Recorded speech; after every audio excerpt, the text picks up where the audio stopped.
Hi all, I'll be going through the October-November 2022 paper, version 1-2. All right, so let's get stuck into it. Right, question 1. Points A and B have coordinates 5, 2 and 10, -1 respectively. Find the equation of the perpendicular bisector of AB. Okay, so first of all, what I'm going to do is I just want to write down what these coordinates are. So A is 5, 2, and B is 10, -1. Okay, so first of all, we've got this bisector of AB. So I want to find out what is the bisector of AB. So that's just your midpoint. So midpoint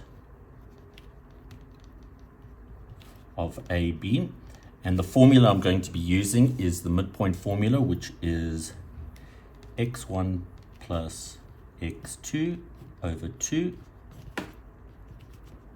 y1 plus y2 over 2. I'm going to substitute these 2 points in.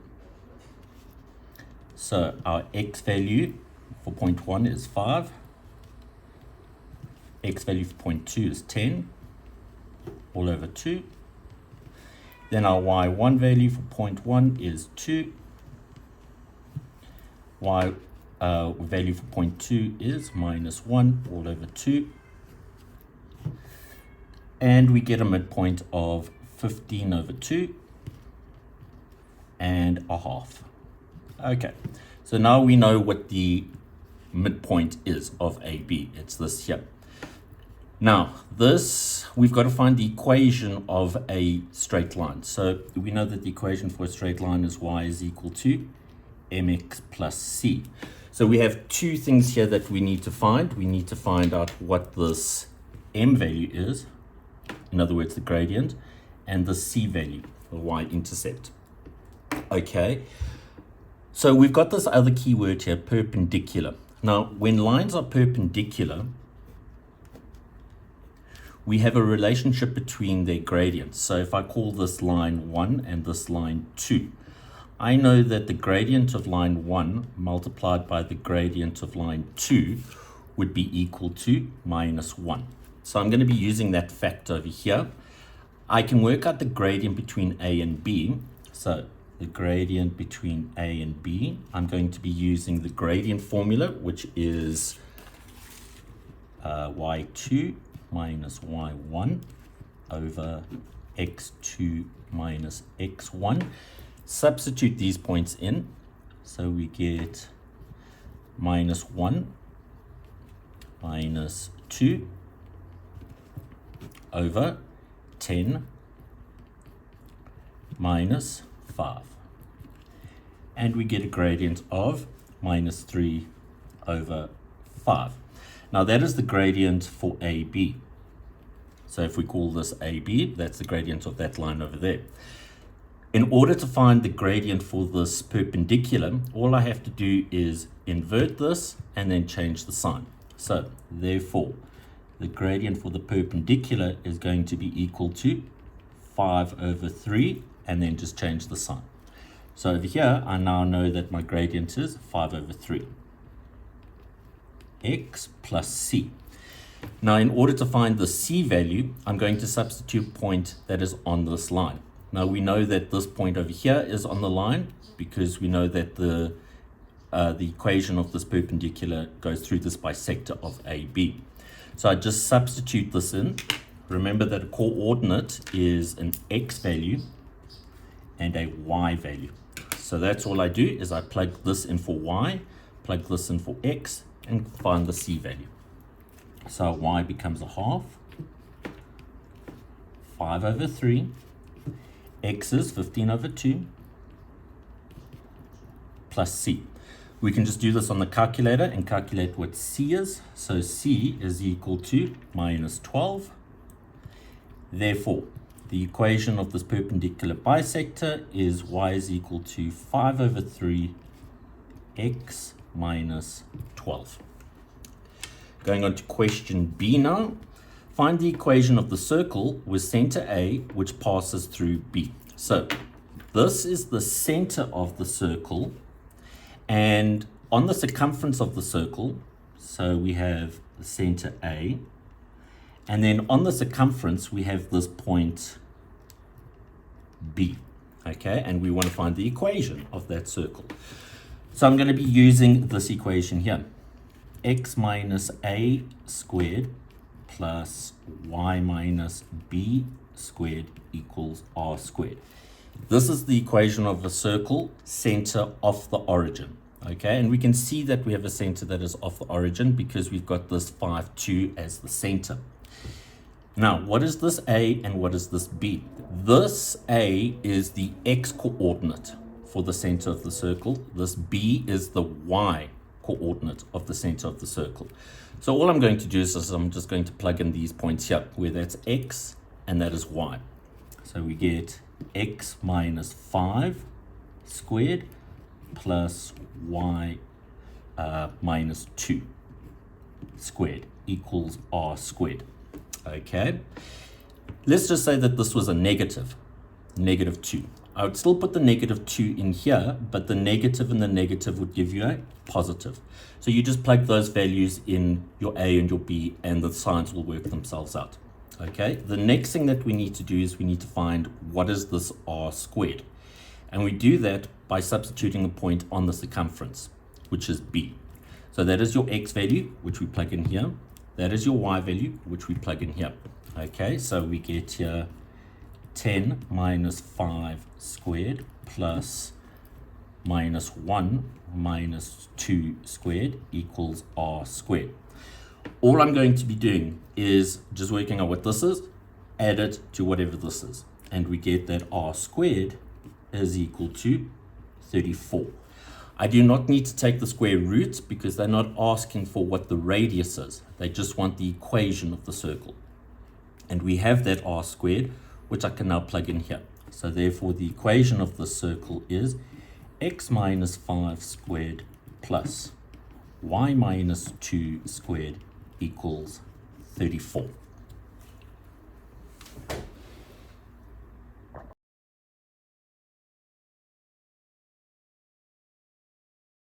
All right, so we're going through question 2 now. Just another thing, I've just changed the resolution or the frame rate to 30.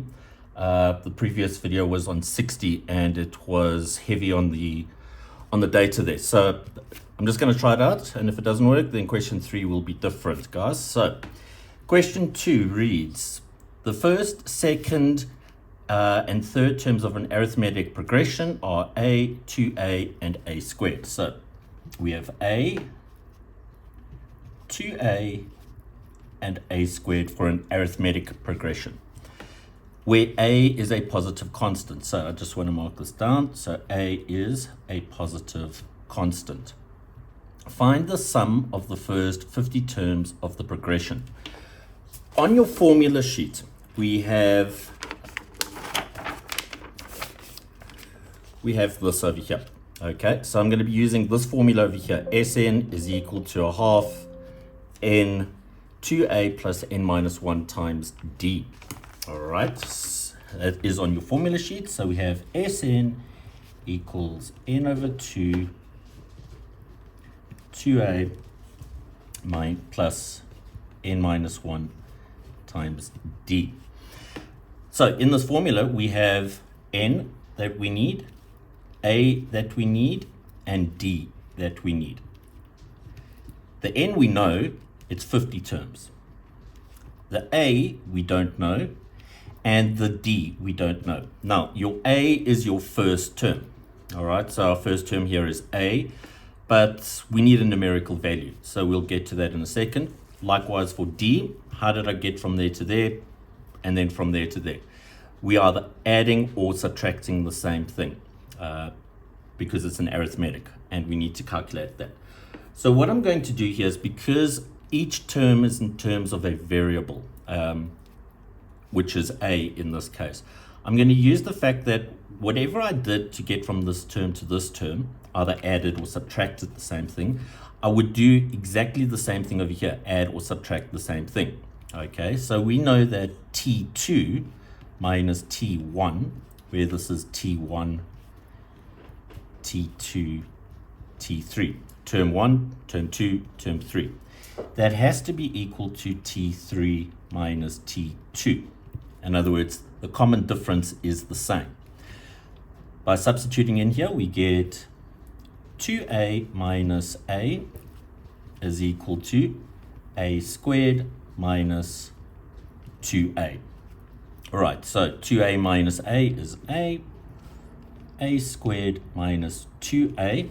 Take everything to the one side. A squared minus 3a. Factorize this. And we get that a is equal to 0 or a is equal to 3. Now, it can't be this one because we had a restriction on a. They told us that a must be a positive constant. So it's not this one. So therefore, a is 3. So now I know what a is. A is 3. Okay. All we have to do now is find out what our d is. So d is equal to T2 minus T1. So in this case, it is 2a minus a. 2a minus a is a, but we know what a is. It is 3. So that is our difference.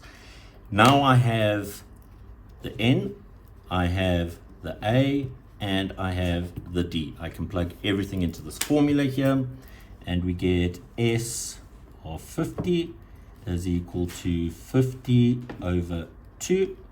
I'm just substituting everything into this formula here. 2 times a, which is 3, plus 50 minus 1 times our d, which is 3.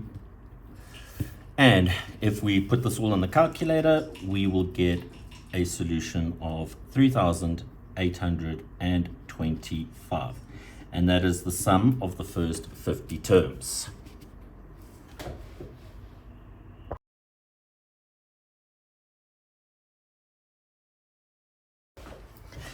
All right, guys, so I think I'm going to be keeping it at 30 frames per second. It works okay. We're now moving on to question 3, where it says, find the set of values of k for which the equation 8x squared plus kx plus 2 equals 0 has no real roots. So when dealing with a question like this,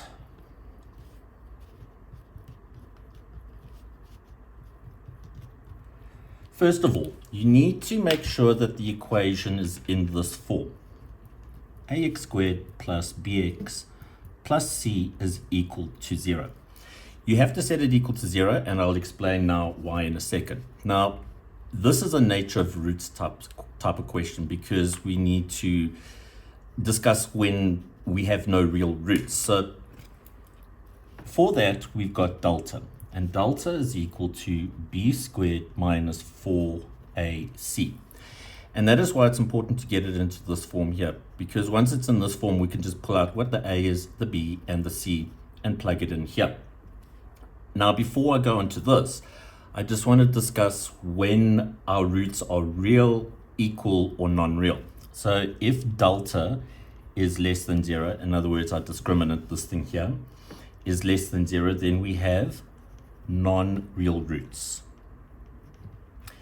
If delta is equal to 0, then we have equal roots. If delta is greater than 0, then we have real roots. Okay, so for now, all I want to do is I just want to find out what our delta is for this equation over here. So we get delta is equal to b is k squared minus 4a is 8 and c is 2.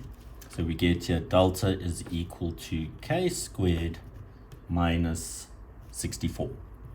Okay, so now we know what our delta is.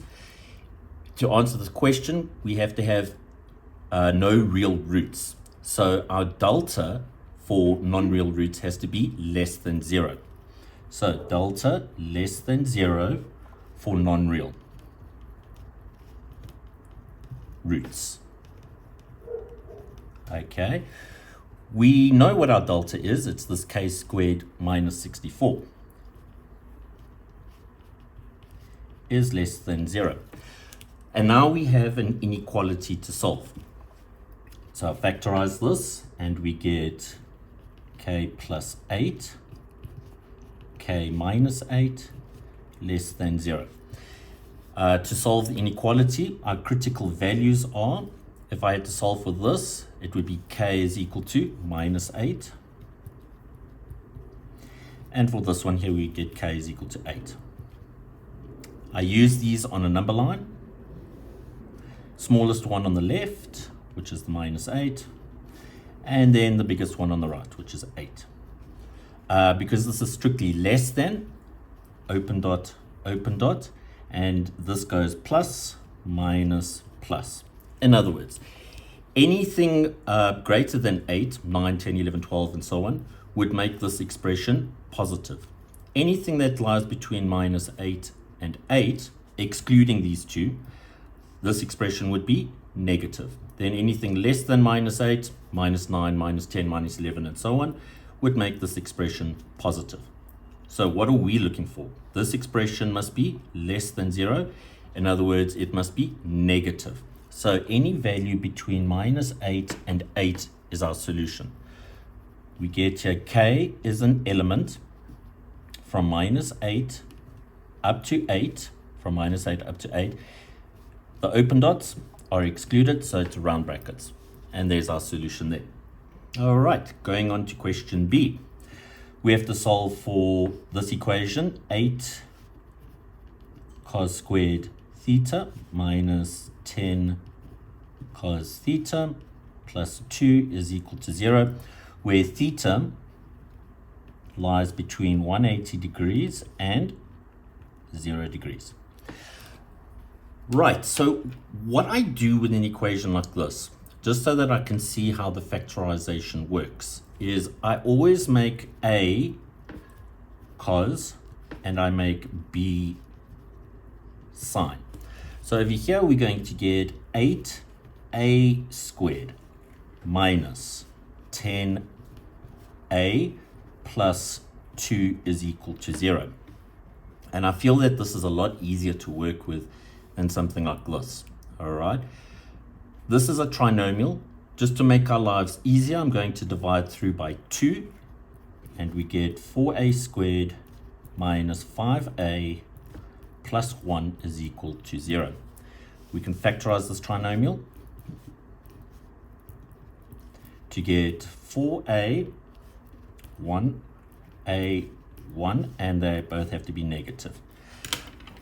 That's in terms of my substitution. I'm going to back substitute now for the original equation. And we get 4, remember a is cos, so we get here 4 cos theta minus 1.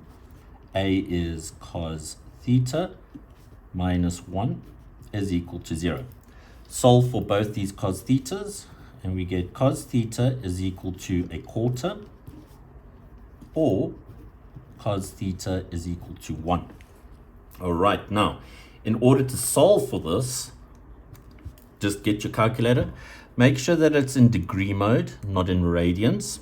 And to get the theta, isolate the theta, you just go shift cos 1 over 4. And we're getting this number over here.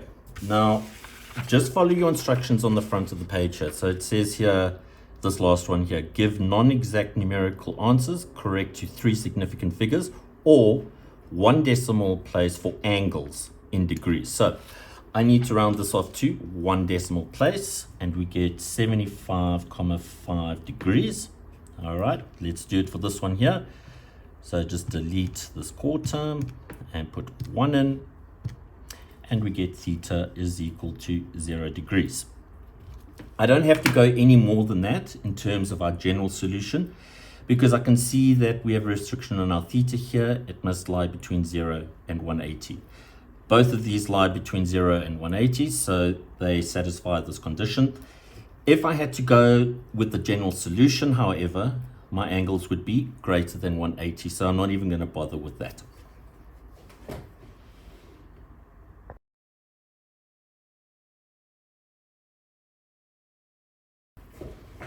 All right, guys, we're going on to question 4 now, where it says a geometric progression is such that the third term is 1764. So I just want to write that down. So the third term is 1764. And then the sum of the second and third terms is 3444. So we have the sum of the second term and third term. So there's your sum of the two terms.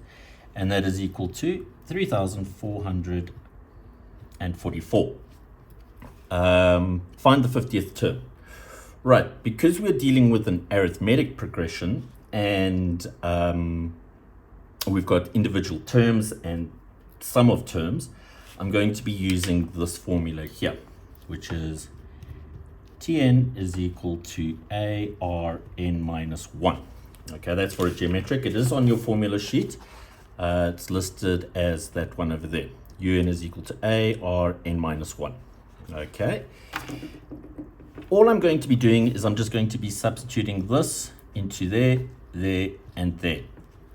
So our n for this here is 3. So I'm just going to make that n 3 over there. And we get AR, so if n is 3, 3 minus 1 is 2, is equal to 1764.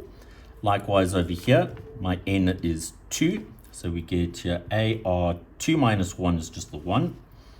Plus, put n as 3 in here, we get AR 3 minus 1 is 2, is equal to 3444. Okay, so we've got that now.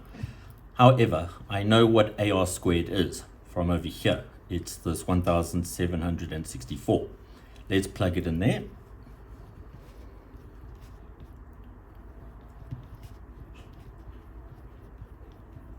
And just take the 1764 to the other side. And we get that AR, which is this, equals 1680. All right. Now, in order to find the 50th term, I need to know what n is equal to, what a is equal to, and what r is equal to. Now, we know what the n is. It's 50. The only things that we're missing is the a and the r. And that is what I'm going to find out now. Because we have two equations, I can call this equation 2 and call this one equation 1. And we have two unknowns, AR. I can use simultaneous equations to find out what they are. Because this is a geometric, just to make our lives easier, I'm going to say take equation 1 and divide it by equation 2. And you'll see in a second why I said that.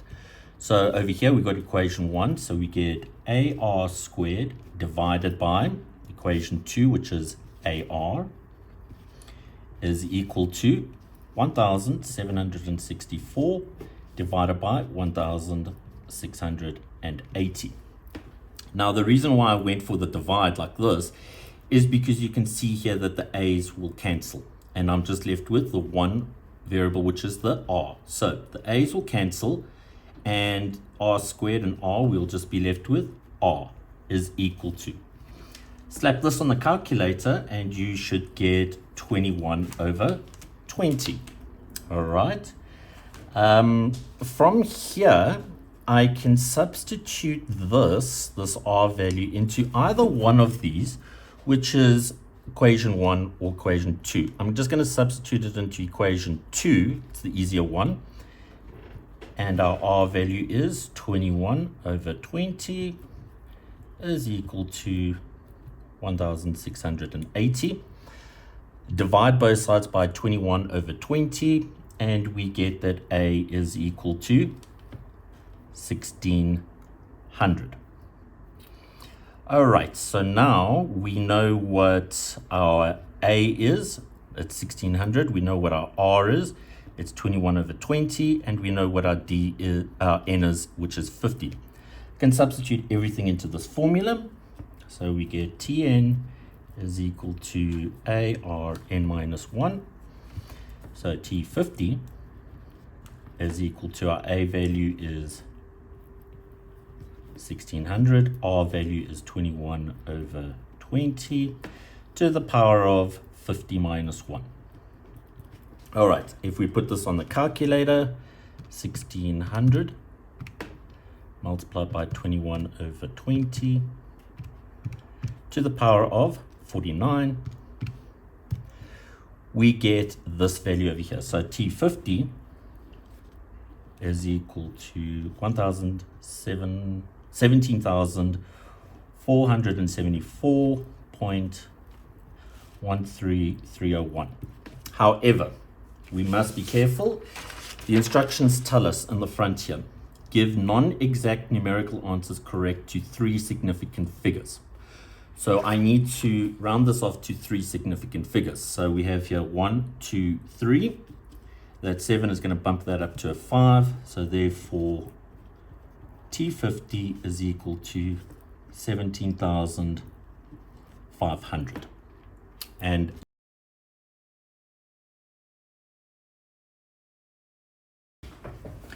all right, so moving on to question 5, almost halfway.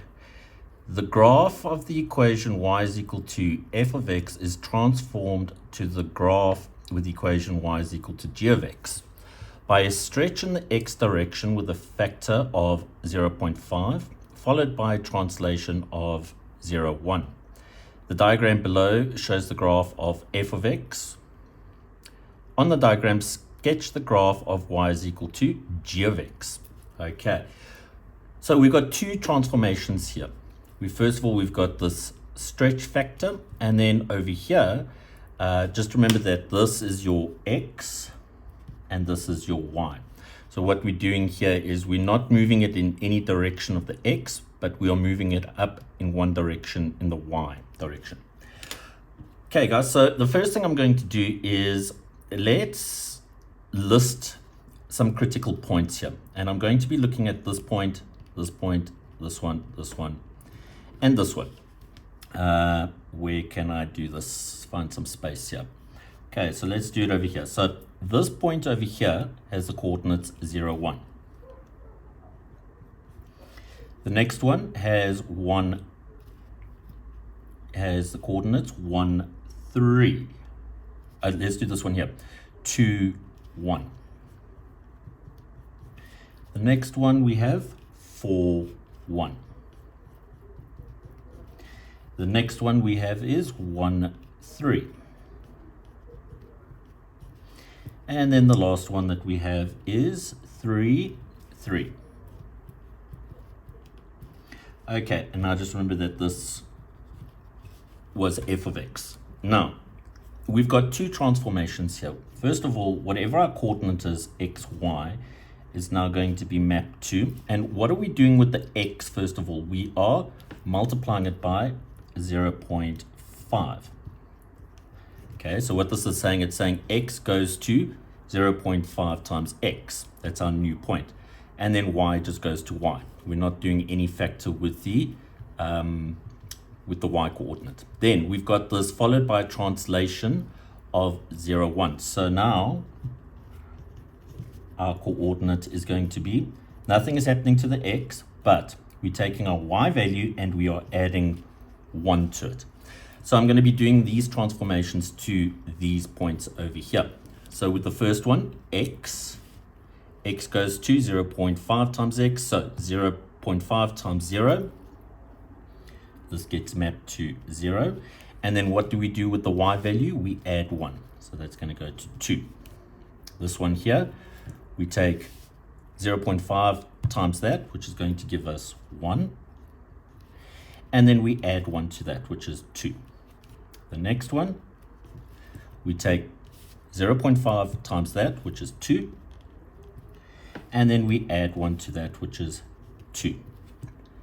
Take that, multiply it by 0.5, so that gets mapped to a half. And then we add 1 to that, which is 4. Take half of this one. And then we add 1 to that, which is 4. Okay, now this is g of x. Okay, so now we can sketch g of x because we have all of the coordinates here. So this 0, 2, it's now going to be going there. Then we've got 1, 2, which is there. Then 2, 2. Then a half and 4. So half and 4. And then we have 1.5 and 4. So there is our transformed graph. So going from this one to that one there. Okay, the next thing, find an expression for g of x in terms of f of x. So we want g of x is equal to f of x plus this transformation that it underwent to get to this red graph here. Okay, so g of x is equal to, now here we are at g of x. Okay, so this is all our points here, and I want to work backwards going back to f of x because that's what we have here. So for the x values going from f of x to g of x, I multiplied by 0.5, in other words a half. So the opposite of that, going from this direction to that, and you can see here going from 0 to 0, 1 to 2, 2 to 4, a half to 1, and 3 over 2, I multiplied by 2. Okay, so it's just the opposite of a half. So we'll have here f of 2x, because we're multiplying by the 2 to go in the opposite direction.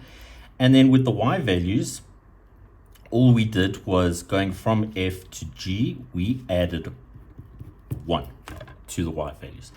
And that is the equation of that g of x for whatever f of x is.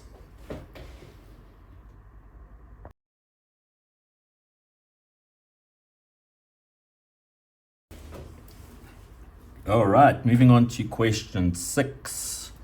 The equation of a curve is y is equal to 4x squared plus 20x plus 6. Express the equation in the form y is equal to a, x plus b squared plus c, where a, b, and c are constants. So we have to complete the square here. So y is equal to 4x squared. Sorry, got some cat hair there. Plus 20x plus 6. Now, in order to complete the square, we have to make sure that the coefficient of x squared is 1. So over here we've got a 4, so it's not 1. What I do is I take it out as a common factor. But you're probably going to say, but 4 is not a factor of 6. That's okay. Just follow the method and you can't go wrong.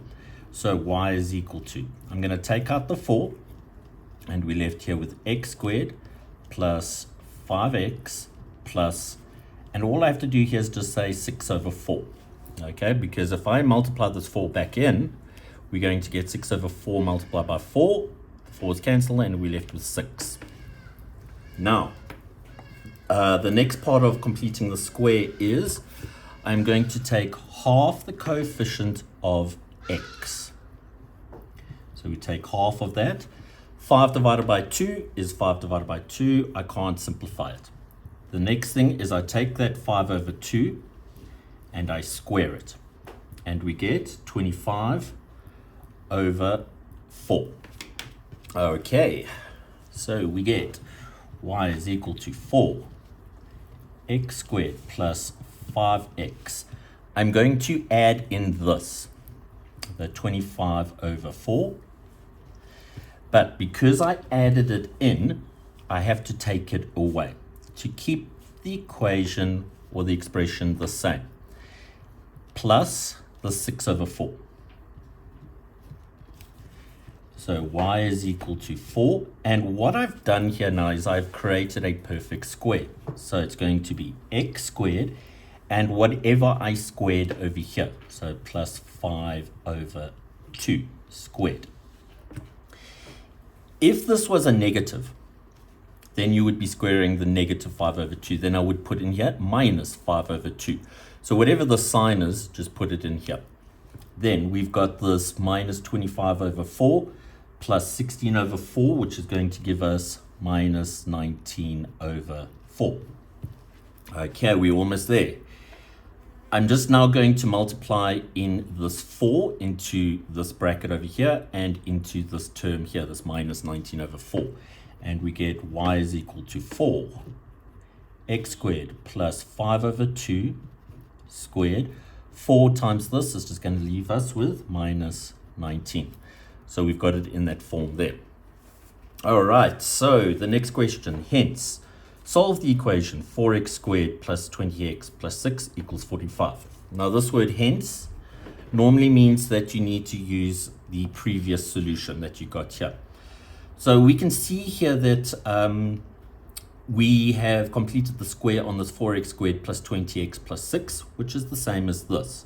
So instead of using this, I'm going to use my solution in the previous question because of the hence. So we get here 4 x squared plus 5 over 2 squared minus 19 is equal to 45. Take the minus 19 to the other side and we get 4 x squared plus 5 over 2 squared is equal to 64. Divide both sides by 4. X squared plus 5 over 2 squared is equal to 16. Now, the next step is we need to take the square root in order to get rid of the square. And remember, whenever we take the square root, it's always plus or minus. So I'm going to split this now into the plus root and the negative root. So we get here x squared plus 5 over 2 is equal to the square root of 16, or x squared plus 5 over 2 is equal to the negative root of 16. Sorry, not x squared. No, take that out, take that out, take that out, take that out. Right, apologies for that, guys. We don't need that. And I don't need this here. And I don't need that there. And that is fine. All of that is good. Okay.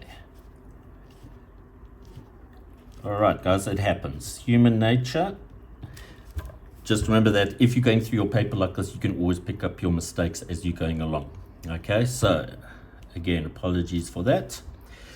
So over here, I just take or I can just simplify this to be 4. Then take the 5 over 2 to the other side, becomes a negative, and we get x is equal to 3 over 2. Here we get x plus 5 over 2 is equal to negative 4. And x is equal to, take this to the other side, becomes negative, and we get minus 13 over 2. And there we have it. All right, next one. Sketch the graph of y is equal to 4x squared plus 20x plus 6, showing the coordinates of the stationary point. You are not required to indicate where the curve crosses the x and y axes. So because of this last statement over here, I'm not going to work out what the x-intercepts are and what the y-intercepts are. However, I do have from question 6a that y is equal to 4x plus 5 over 2 squared minus 19. Not x squared, guys. So this is what we call the turning point form. And I can read the turning point straight off from this form like this. So this is going to be the x value. This is going to be the y value. However, with the x value, just remember to change the sign. Okay, and then the y value is exactly the same there. So that is the turning point there, which is minus 5 over 2 minus 19. I don't have to find the x and the y intercepts because they asked us here. So I'm just going to draw a parabola, because this is a parabola. And also, just remember that this value in the front here, if I do this, y is equal to a x plus b squared plus c. This a value, if it is negative, we're going to get a sad face. If the a value is positive, we're going to get a smiley face. Because this is a positive value, I know I'm going to get a smiley face going like this. And I know what my turning point is. My turning point is minus 5 over 2 minus 19. Okay, and I can just leave the graph just like that. They didn't ask for the axes, they didn't ask for the x-intercept or the y-intercept. Hey, there you have it.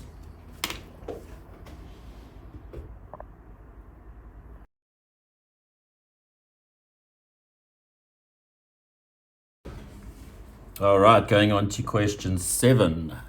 Prove the identity sine theta over sine theta plus cos theta over sine theta minus cos theta is equivalent to tan squared theta plus 1 over tan squared theta minus 1.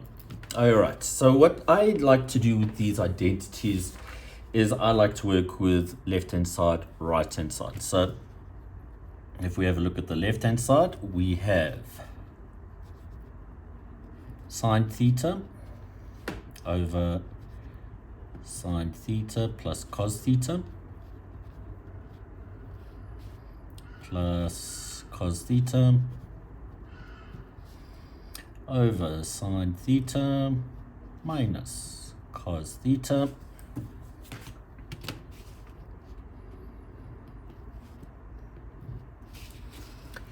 and then on the right hand side we have tan squared theta plus 1 over tan squared theta minus 1. Okay, so I'm just going to be working with the left-hand side for now.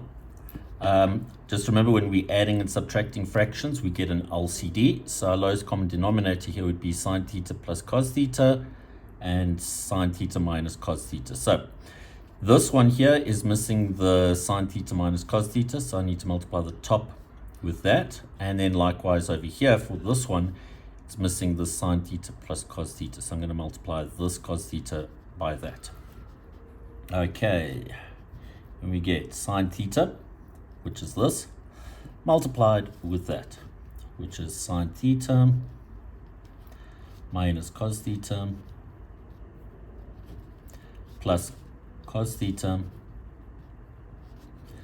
multiplied with this here, which is sine theta plus cos theta, all over the LCD, which is this multiplied with this. So we get sine theta plus cos theta multiplied by sine theta minus cos theta. Okay, I'm just going to distribute the sine theta in, distribute the cos theta in, but I'm going to just skip a few steps. So first of all, sine theta times sine theta is going to give us sine squared theta.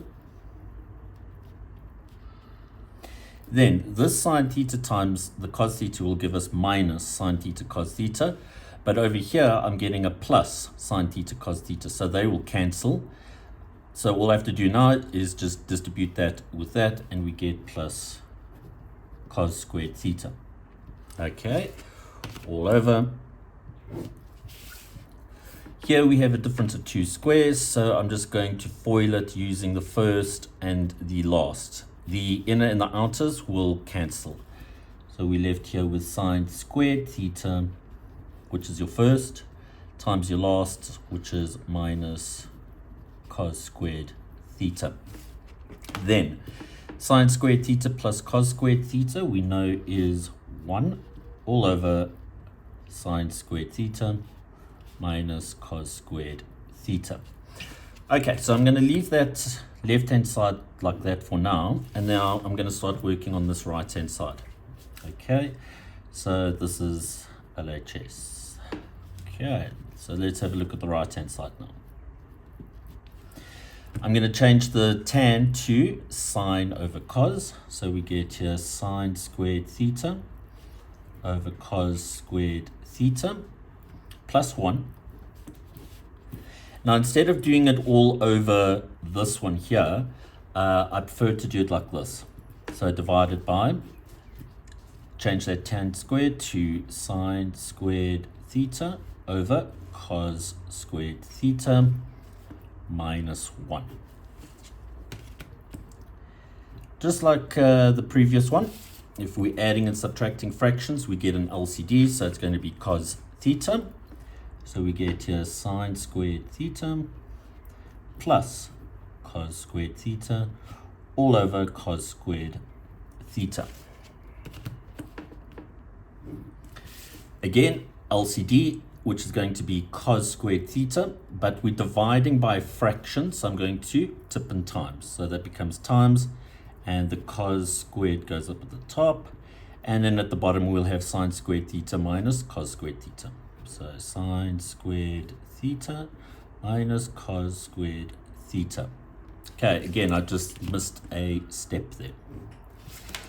Cos squareds cancel, and sine squared plus cos squared is equal to 1 all over sine squared theta minus cos squared theta. And that is equal to our left-hand side. And we have proved the identity. Okay, let's have a look at what question B is asking. Hence, so we're going to use the result from the previous question. Find the exact solutions of the equation sine theta over sine theta plus cos theta over sine theta minus cos theta is equal to 2, where theta lies between 0 and pi. Okay, so I'm going to be using the result from the previous question where we proved this identity is equal to or is equivalent to this over here. So I'm going to replace this with this equals to 2. Okay, so we have, let's just get it here. We have that tan squared theta plus 1 over tan squared theta minus 1 is equal to 2. Multiply both sides by this tan squared theta minus 1 to get rid of the denominator. So tan squared theta plus 1 is equal to 2 times tan squared theta minus 1. And we get tan squared theta plus 1 is equal to 2 tan squared theta minus 2. Let's take that to that side, and we can take that to that side. So we get 3 is equal to tan squared theta. Take the square root of both sides, and we get that tan theta is equal to plus or minus the square root of 3. Remember, whenever you take the square root, you have to take plus or minus the root of that. All right. I am now going to break it up. We have one solution, tan theta is equal to the positive root, and the other solution is tan theta is equal to the negative root. Because we're dealing with radians, I've just got to make sure that the calculator is in radians. So we just go setup and just put it into radians, which is 4. Okay. Just like normal trig equation, I'm just going to go shift tan root 3, and we get pi by 3. Okay, so we get theta is equal to pi by 3. Then likewise, I'm going to do the same over here. Shift tan negative root 3, and we get theta is equal to minus pi by 3. Okay, so what we need to check now is we've got our restriction here that theta must lie between 0 and pi. Now remember, your general solution for tan is theta is equal to tan inverse of the angle plus k 180. But because we're dealing in radians, it's going to be k pi. This is 180 degrees.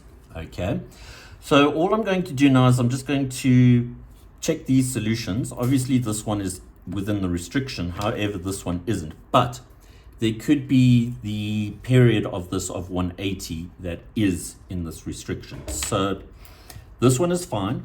I'm just going to plug this into here and just see what happens. So if I take minus pi by 3, and if I make k minus, I'm going to get an even bigger negative number, which is out of that restriction there. So let's just add a 180 or a pi and see what we get.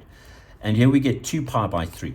Now 2 pi by 3 lies within this restriction. So this is equivalent to 2 pi by 3, which is in our restriction.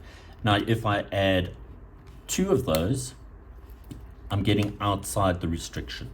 So our two solutions are, therefore, theta is an element of these two values here, which is pi by 3 and 2 pi by 3. And those are our two solutions for that. Okay.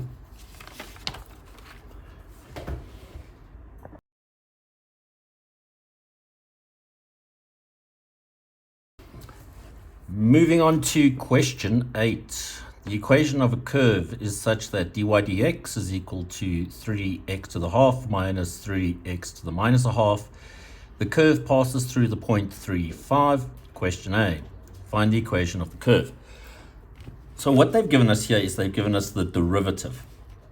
So we've got dy dx is equal to 3x to the half minus 3x to the minus a half. And what they're ultimately asking is we've got to do something and then we get y is equal to. So to get y, we need to integrate. So I'm going to integrate this side and integrate that side. If we integrate dy dx, we get y equals. If I integrate this term over here, I'm going to get 3x plus 1 to the exponent, and we get 3 over 2. But I need to multiply by the inverse of this, which is 2 over 3. Minus 3x plus 1 to that, and we get a half. And then multiply by the inverse, which is 2 plus c. I'm just going to simplify this, and the 3's cancel, and we're left with 2x to the 3 over 2 minus 6x to the half plus c. Please don't forget your constant of integration. We need that. And how we find that is I'm going to use this point over here. And I'm going to substitute that point 3, 5 into here. Remember that this is your x value, this is your y value. Okay, so we just plug it into here. Our y is 5 equals 2. X becomes 3 to the power of 3 over 2 minus 6 multiplied by 3 to the half plus c. We can just do this on the calculator now. 5 minus 2 times 3 to the power of 3 over 2 plus 6 times 3 to the power of a half, and we get c is equal to 5. Therefore, the equation of this graph is y is equal to, and I'm going to come back to this step over here, 2x to the power of 3 over 2 minus 6x to the power of a half. We know what c is now. It is plus 5. Boom. Okay. Going on to the next one. Find the x-coordinate of the stationary point. Now remember, a stationary point is exactly the same as your turning point. And what is the gradient at your turning point? It is 0. Now we have an equation over here. This is your gradient, dy dx, and there is the gradient function. So all I'm going to do is I'm going to set this thing equal to 0, because that is your stationary point. Your gradient at your stationary point is 0. So we know that dy dx must be equal to 0. In other words, we get 3x to the half minus 3x to the minus a half is equal to 0. I'm just going to make this a positive exponent, so that goes to the denominator, to the half, like that, equals 0. And by taking it to the denominator, I've made it a positive exponent now. And I'm now going to multiply through by x to the half to get rid of the denominator. So x to the half times x to the half is just going to leave me with x to the 1, which is x. Times that by x to the half cancels, equals 0. So 3x is equal to 3. Divide by 3, and we get x is equal to 1. That is the x coordinate for the stationary point. Now, if they wanted the coordinate of the stationary point, I would take this and plug it back into this function over here to find out what the y value is. But they've just asked for the x coordinates, so I'm leaving it just like that. Then state the set of values of x for which y increases as x increases. So when we're talking about the graph decreasing or increasing, we're talking about the gradient. So they're asking here, if something increases, that means that the gradient is positive. So what we've got here is we've got dy dx is greater than 0. In other words, the gradient is positive. It's increasing. So what we've got is here's the derivative function over here. We've got 3x to the half minus 3x to the minus a half greater than 0. Now, I've basically already solved this over here. So I'm just going to take it to this point over here. And we get 3x minus 3 greater than 0. So we get here 3x is greater than 3, so x is greater than 1. That is where the graph will be increasing.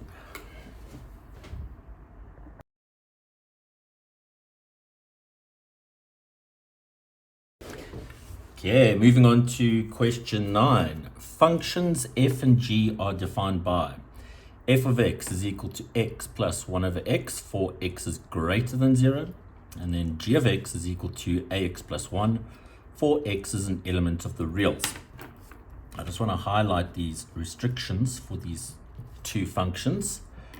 Okay, where a is a constant. Find an expression for gf of x. In other words, I want to put f into the g function. So we get here g f of x is equal to, now like I said, we want to put the function f into the g function. So here's g over here, we've got a, and we're going to replace this x with the f. So I'm just going to leave, so it's a x plus 1, and inside here we're going to put f, which is x plus 1 over x.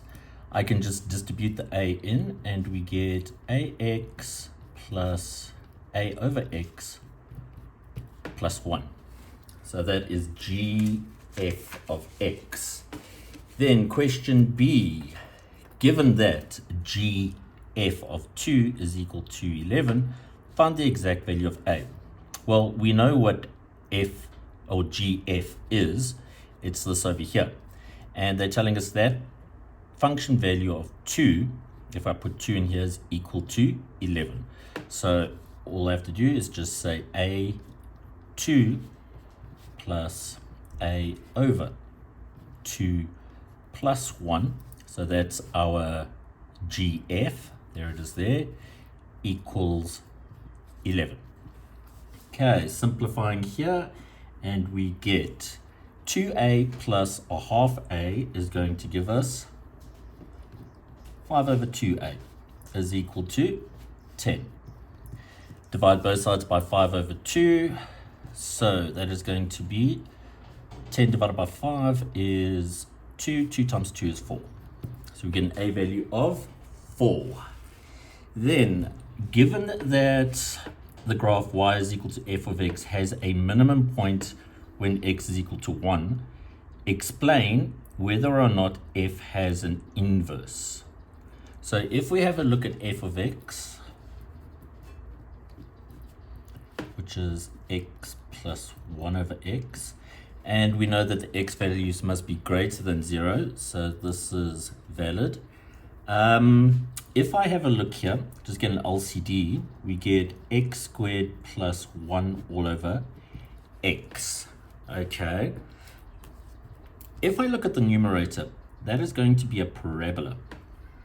And they're telling me that I have a minimum there at this x is equal to 1. So they're asking here whether or not this has an inverse. Now, a parabola does not have an inverse, because if we find the inverse, it's going to look like this. And it fails the vertical line test, okay? In other words, a one-to-many, as you can see here, so 1x to many y's, if we find the inverse, then we're getting a many to 1, which is not a function. So this will not, the inverse of this will not be a function, because this is a one-to-many function. In other words, it is not a one-to-one function. Okay, so that is the reason there. Then going on to the next part, they're saying it is given that a is equal to 5. Find and simplify an expression for G inverse f. So I'm just going to go back to this over here, and I'm just going to make our a 5. So we know what f of x is. F of x is equal to x plus 1 over x. And our g of x is going to be equal to ax plus 1, but we know what a is, it's 5, so we get here 5x plus 1. Okay, so the first thing I need to do is I need to find this g inverse. Okay, so I'm going to change this to y, which is the same as g of x, and we get 5x plus 1. Now, in order to find the inverse, xy is now going to be changed to yx. In other words, your x becomes your y becomes your x. So this here will become x is equal to 5. That will change to y plus 1. We get here 5y is equal to x minus 1. Divide through by the 5. So y is equal to 1 over 5 x minus 1 over 5. This is the inverse of g. Okay, so what we need to do now is we need to put f into the inverse. So we've got here g inverse f of x. This is going to be equal to, now g inverse is this, so we get 1 over 5. I'm now going to replace that x with f, and then we've got the 1 minus 1 over 5. So inside here, I'm going to put the f of x. Okay, now just multiply in that fifth, and we get 1 over 5x plus 1 over 5x minus 1 over 5. And that is the solution to that. Then it goes on to say here, explain why the composite function of fg cannot be formed. So if I go back to this over here, they've told us here that f of x is equal to x plus 1 over x, where x is greater than 0. And then we've got g of x is equal to, now I'm just going to use this a value over here, which is 5x plus 1. And here they told us that x is an element of the reals.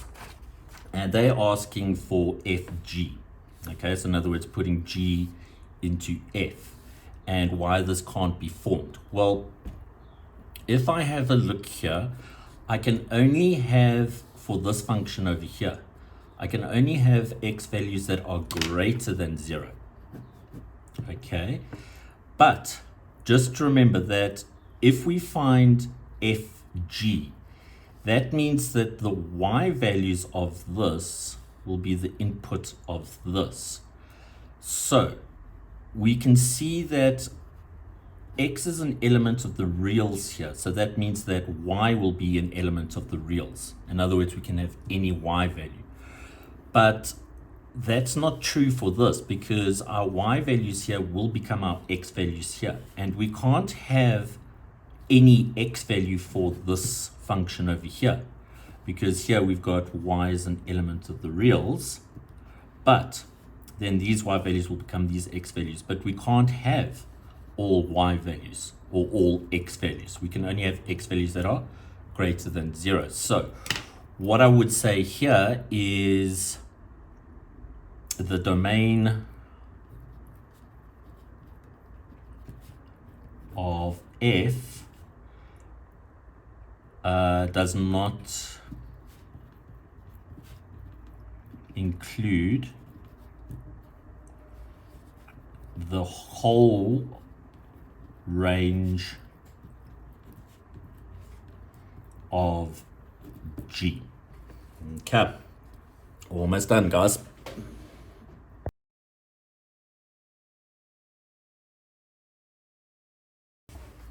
Okay, guys, we are now going on to question 10, and they say here the diagram shows a cross section RASB. So RASB, that shape there, of the body of an aircraft. The cross section consists of a sector OARB. So we've got this over here, of a circle of radius 2.5 meters with center O, and then a sector of PASB,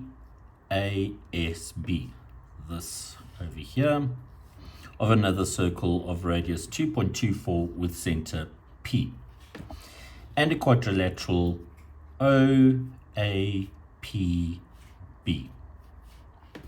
Angle AOB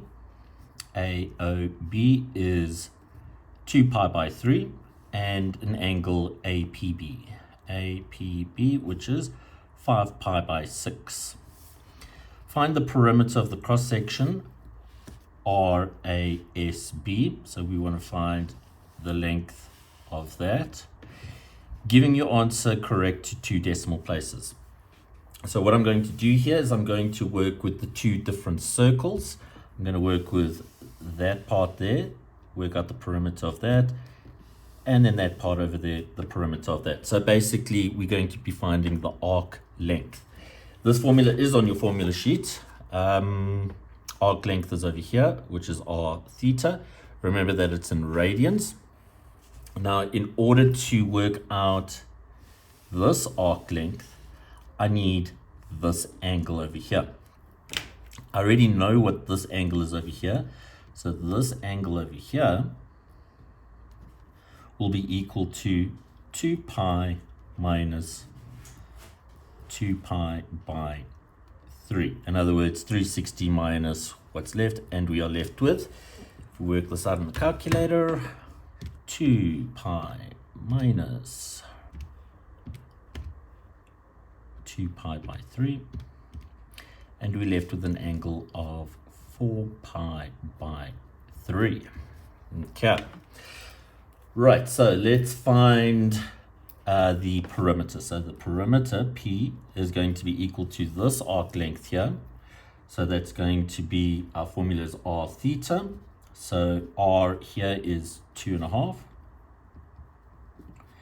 And theta is going to be this 4 pi by 3.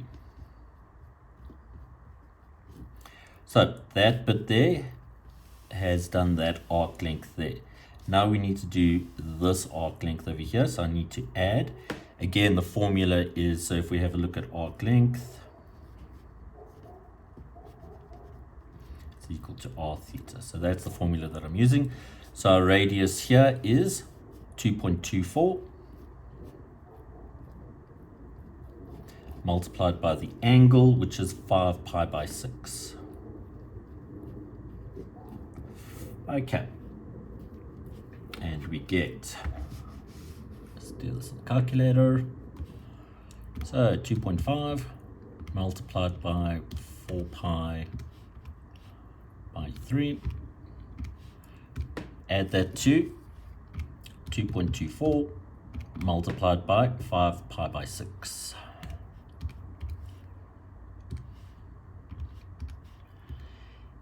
And we get 26 pi by 5. But they want us to round it off to 2 decimals, so that's going to be 16.34.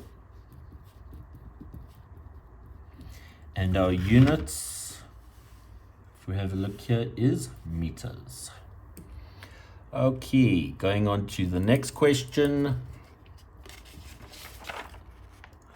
which is find the difference in area of triangles. If I bring this back here, AOB, so AOB, this bigger triangle here, and APB, APB, the smaller triangle here. So we're going to take the bigger triangle, the area of the bigger triangle, and we're going to subtract the area of the smaller triangle here. So basically we're going to be left with the area of this quadrilateral. Okay, and they wanted two decimal places. Okay, so I'm going to be using the area rule, and I'm just going to write that down. So the area of a triangle is equal to a half AB sine C. So basically what we need, if we have a triangle, and if I call this triangle A, B, and C, I need this angle and I need the two inclusive sides. So if I have a look over here, that's 2.5. That's also 2.5 because equal radii. And then I have the angle in between. So I can work out the area of AOB. Then for this little triangle over here, that's 2.24. That means that's also 2.24 equal radii. And then I have the angle in between. Okay, so I'm going to work out the area of those two triangles and then find the difference. So we have area of triangle AOB, and that's going to be equal to half AB, so that's just the radii. So we said that was 2.5 times 2.5 sine, and then the angle was 2 pi by 3. Okay, and if we do that on the calculator, just make sure that your calculator is in radians. So we've got a half times 2.5 sine 2 pi by 3. So we get an area here of 25 root 3 over 16, and that's going to be meters squared. All right, now I'm going to work out the area of the smaller triangle. So area of triangle APB. Again, I'm going to be using this formula here. So it's a half, and our radius for this one is 2.24.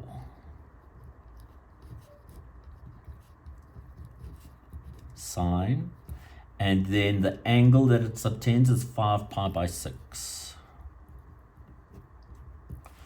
All right, put this on the calculator. So a half 2.24 sine of the angle, which is 5 pi by 6, and we get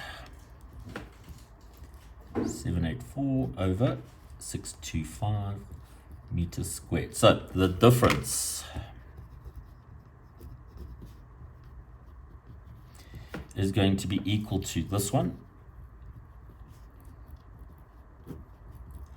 minus this one here. Okay, so we get 25 root 3 over 16 minus that previous answer, and we get that. And they want it to be correct to 2 decimal places. So that is going to be 1.45 meters squared. Okay. Next question. Find the area of the cross section. Just want to have a look here. RASB. RASB. So basically the area of this whole shape here. Now, if we have a look at the formula, we're going to use this formula here, area of a sector of a circle, which is a half r squared theta, that if we find the area of this sector over here, so that's going to be from there, along there, around, and then back up. Okay, so we're going to find the area of this section there. Okay, then I'm going to use the same formula for this sector over here. So we can find out the area of that one using that formula. But you can see that we're missing this area over here.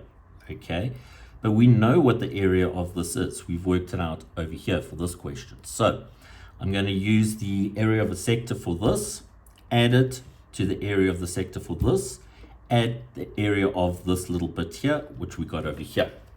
Okay. So there's quite a bit to do there. So the first one I'm going to do is let's work out the area of AOB. Okay. Using this formula here. So we know that area is equal to a half r squared theta.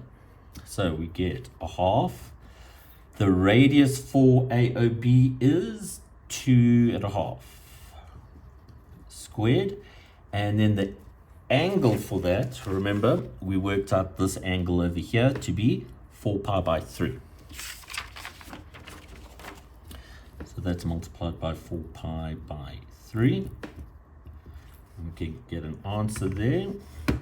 So 0.5, 2.5 squared multiplied by 4 pi by 3.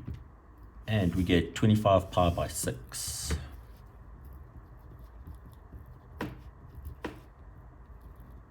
Meters squared. The next one I'm going to do is find the area of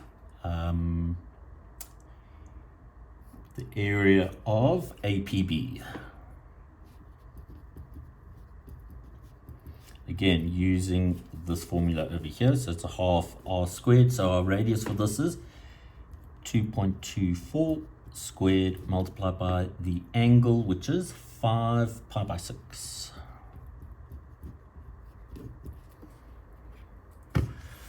Okay, so half times 2.25 squared multiplied by 5 pi by 6.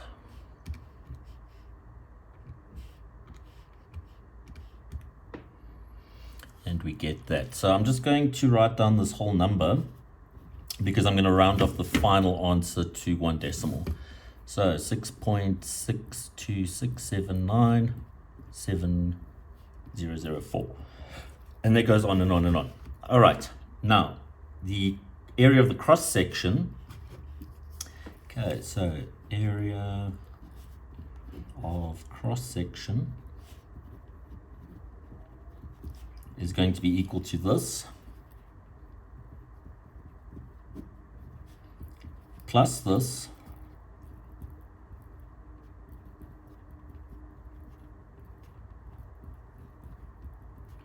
plus this here. Okay, so I'm going to take this answer plus 25 pi by 6 plus 1.45. And we get 21, and they want us to round this off to 1 decimal place, so 21.2 meters squared. All right, and I think that's it for that question. Yep.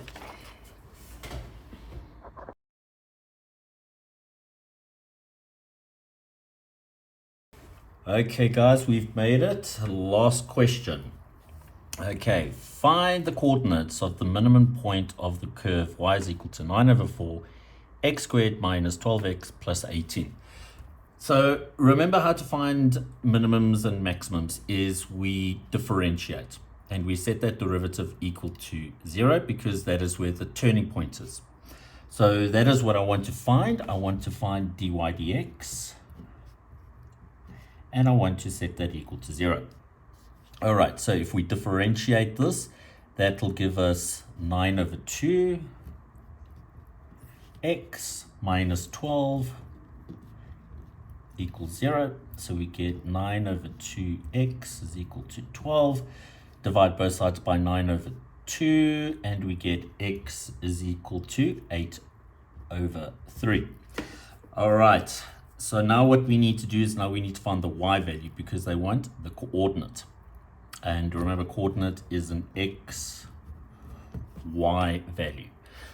So I take this x value, put it back into the original. And we get y is equal to 9 over 4, 8 over 3 squared minus 12, 8 over 3 plus 18. Slap that on the calculator and we get y is equal to 2. So therefore, the coordinates for this for minimum point is 8 over 3 and 2. Next one. The diagram shows the curves with the equation y is equal to 9 over 4x squared minus 12x plus 18, which is this one over here, and y is equal to 18 minus 3 over 8 x to the power of 5 over 2, which is that one over there. The curves intersect at the point 0, 18. So we know that point over there is 0 and 18, and 4, 6.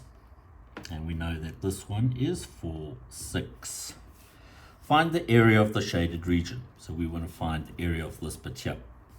So the area is going to be equal to the integral. Now we're going to take the top graph minus the bottom graph. So we've got here the top graph is 18 minus 3 over 8 x to the power of 5 over 2. Subtract the bottom one, which is this 9 over 4 x squared minus 12x plus 18 dx. And what we need to do now is we need to put in our bounds. So our x value is running from 0 all the way up to 4. What I'm going to do is I'm just going to simplify what's inside here. So we get area is equal to the integral from 0 to 4 of 18. Subtract 18, they cancel. So I'm just left with this minus 3 over 8 x to the 5 over 2. That times that is minus 9 over 4x squared. And then that times that is plus 12x dx. Okay, now we're ready to integrate.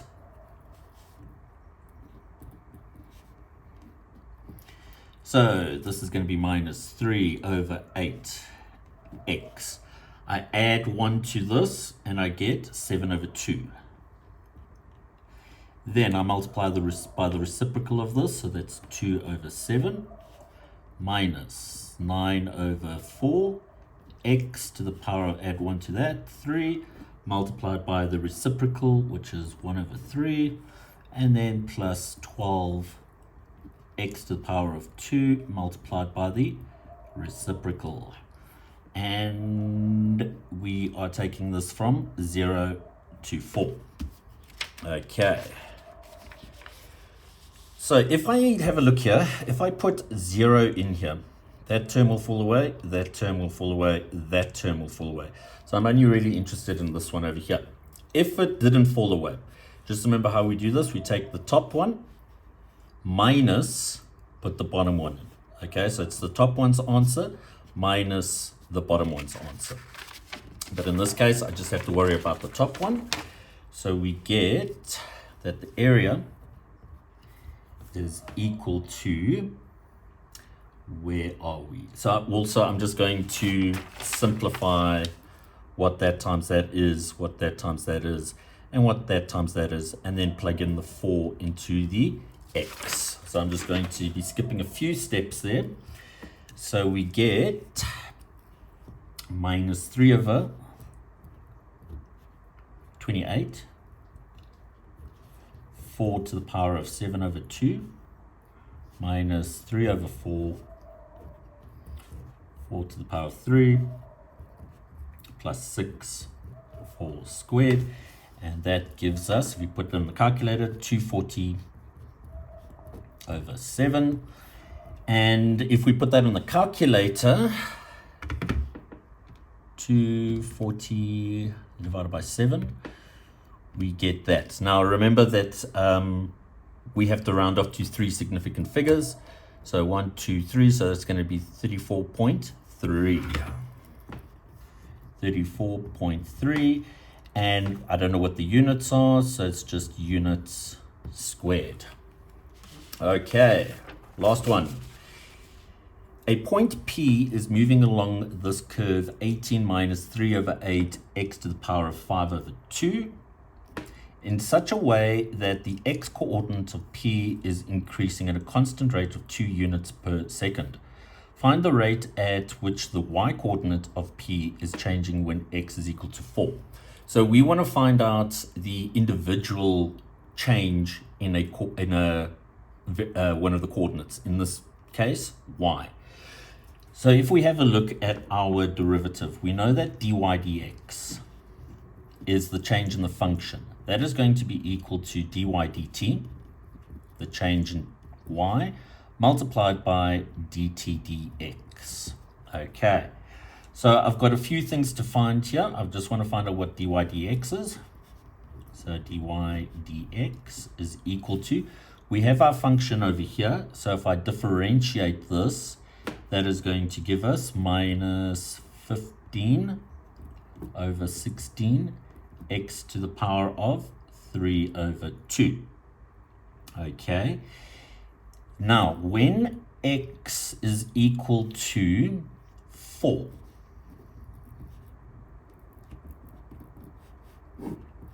dy dx is going to be equal to, dy dx is going to be equal to minus 15 over 16, 4 to the power of 3 over 2, and we get minus 15 over 2.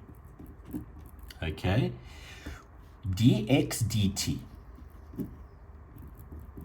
We know that the x coordinate of P is increasing at a rate of 2. So we know that dx dt is equal to 2. Then dy dt is equal to, that we don't know. So we want to find out at the rate at which the y coordinates is changing. So I'm just going to take these values, that, and plug it into here. So dy dx is minus 15 over 2 is equal to, dy dt we don't know. Multiplied by, now here we've got dt dx. Over here we've got dx dt. So if dx dt is 2, then dt dx is going to be a half. All right. So I divide both sides by a half, and we get that dy dt is equal to minus 15.